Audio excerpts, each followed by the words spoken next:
안녕하세요. 온두라스 아빠입니다.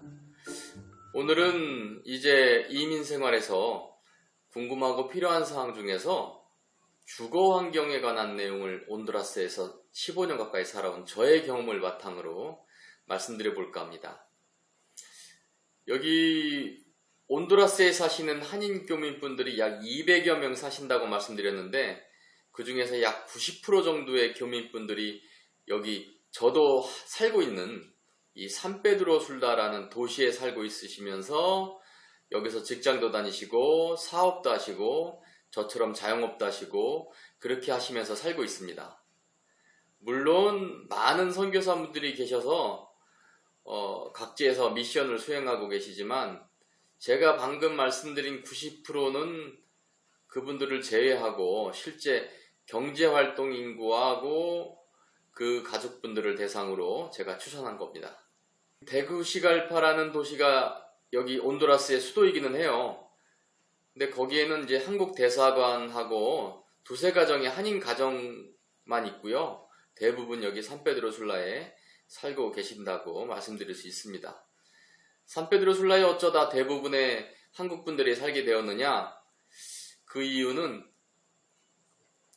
이 산페드로술라가 이 나라 제1의 산업경제 도시이기 때문입니다.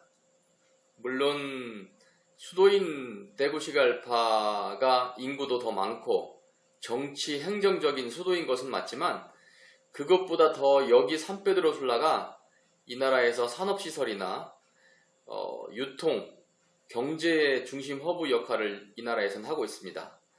여기 온두라스에서는요.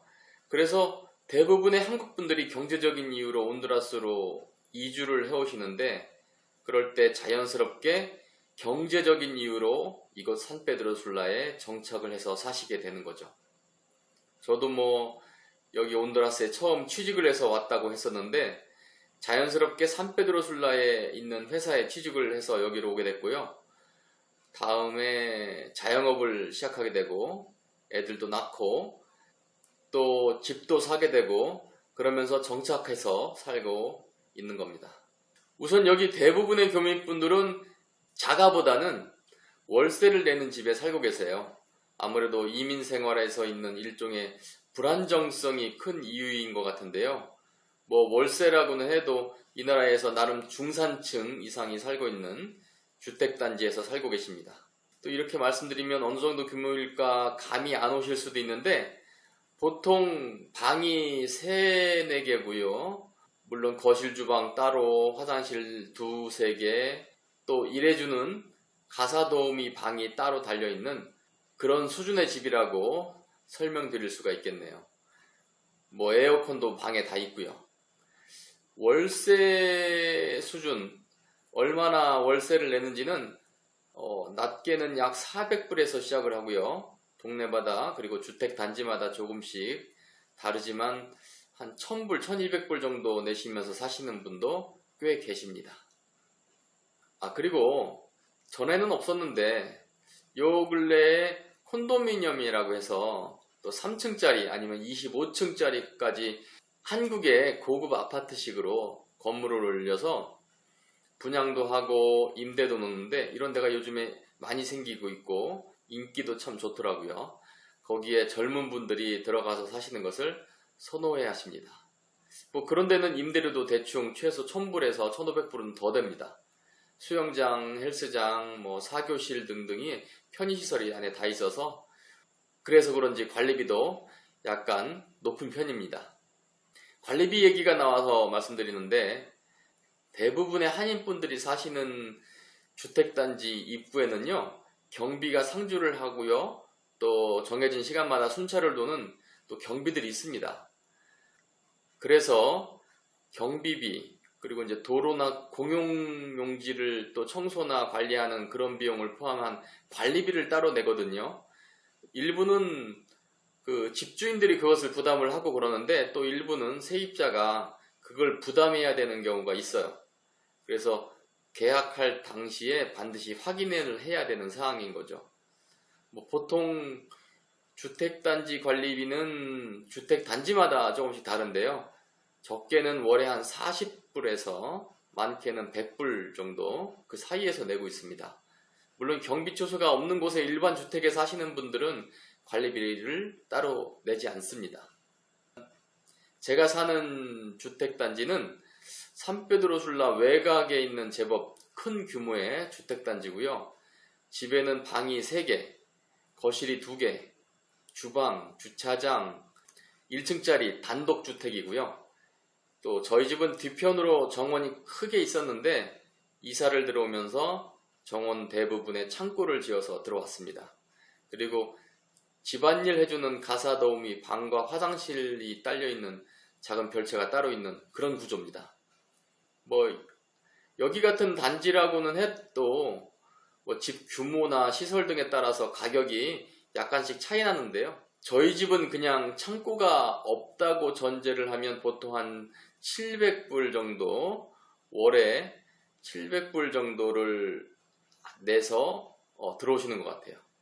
물론 더 작은 규모의 집과 땅에 지어진 집은 더 싸고요. 더 큰 2, 3층 집들은 더 비싸죠.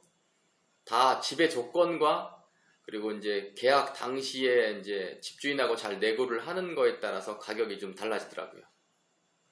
다른 건 모두 감안을 하더라도 이 나라의 주택 임대료나 매매 가격은 이 나라 대부분의 소득 수준에 비해서는 조금 높게 형성된 느낌이 있는 게 사실입니다.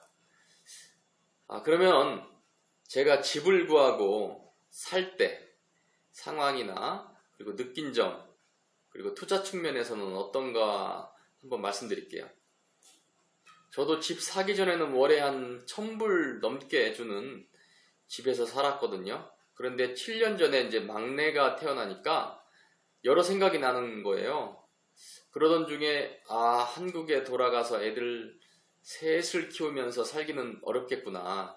특히 애들 교육을 생각하니까 막내까지 여기서 고등학교만 마치더라도 최소 17년은 더 살아야 되는구나 라는 생각을 하게 되더라고요. 그때 마침 집사람도 저하고 같은 생각을 하고 있어서 좀 무리가 되더라도 매월 1000불 넘게 나가는 이 돈을 세이브해보자, 그런 생각을 같이 한 거예요. 그래서 집을 알아보러 다니게 됐죠. 급한 거 아니니까 택지로도 알아보고 집도 알아보고 여러 가지 측면으로 알아보던 중에 지금의 집을 아는 현지인, 지인분을 통해서 소개받은 거예요. 이 집은 은행에 차압이 돼서 반년 넘게 경매가 유찰돼서 집값이 많이 내려가 있었습니다. 주변 시세보다 많이 낮았죠. 그때 은행에서는 대출도 가능하다고 했었는데 저나 와이프가 빚을 아주 싫어하는 성격이라서 그때 가지고 있던 돈의 상당 부분을 이 집에 투자를 하게 된 거죠. 리모델링하고 창고도 짓고 그런 것 등등 해서요.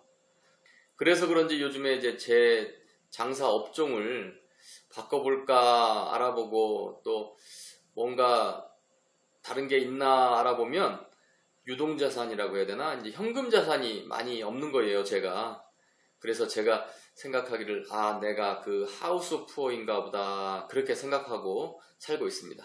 투자 측면에서는 집이 결론부터 말씀드리면 그렇게 재미는 없습니다. 저는 집 살 때 달러로 내고 샀거든요. 약 6년 전에. 그런데 근 2, 3년 새에 달러가 거의 25% 이상 올랐어요. 달러당 예전에는 19렌피라에서 지금은 25렌피라이니까 이 나라 화폐 가치가 상당히 떨어진 건데, 문제는 여기 집값은 일단 현지 화폐로 가격이 매겨지고 다음에 달러나 현지 돈으로 받을 수 있다는 거죠. 저 같은 경우는 달러로 바꿔서 사용해야 되는 제 업종이고 또 제가 교민이다 보니까 보관을 하더라도 달러를 선호하게 되는데, 그런 측면에서 봤을 때는 제가 집을 사고 나서 아무리 집값이 올랐다고는 해도 환율로 봤을 때는 거의 본전이거나 남아도 조금밖에 안 남은 거죠. 그래도 최소 5년 이상 여기 현지에서 살게 될 것이 분명해지는 그런 시점에서는 저는 집을 사시는 것도 괜찮다고 생각합니다. 집을 사게 되면 매월 임대료를 내던 돈이 대출을 좀 하더라도 그 이자를 제하고 나서도 어느 정도는 내 집으로 바로 들어가는 거니까 그런 면에서 봤을 때 저는 적어도 5년 정도 이상 거주할 수 있고 또 가능하다면 주택 구매를 하시는 것도 추천드리고 싶네요. 네, 이상 온드라스 아빠의 이민 생활에서 집 구하는 정보였고요. 다음 영상으로 여러분들과 또 뵙기를 기다리겠습니다.